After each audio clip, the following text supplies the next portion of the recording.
আপনারা সকলেই জানেন যে যারা যুবসাথী প্রকল্পের ফর্ম ফিল আপ করেছিল তাদের টাকা দুদিন আগেই ঢুকে গেছে।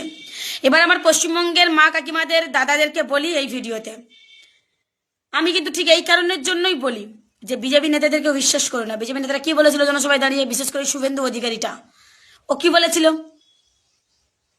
বলেছিল যুবসাথীকেও ফিল আপ করো না, ওটা ফেক, ওটা লোক দেখানো। বলেছিল তো, কেউ পাবে না বলেছিল তো, এটা তো অস্বীকার করতে পারবেন না। আজ প্রমাণ হলো তো যে শুভেন্দু অধিকারী মিথ্যে কথা বলেছিল সেদিন, মমতা বন্দ্যোপাধ্যায় সঠিক। আর ঠিক এই কারণে গলা চিৎকার করেছে মা কাকি জেঠি, যদি আগামী দিনে নিজের ওই অ্যাকাউন্টে লক্ষ্মী ভান্ডার, মেয়ের অ্যাকাউন্টে কন্যাশ্রী, রূপশ্রী এগুলো যদি বাঁচিয়ে রাখতে চাও তাহলে তৃণমূলকে ভোটটা দিয়ে জিতিয়ে নিয়ে আসো। এটার জন্যই চিৎকার করি।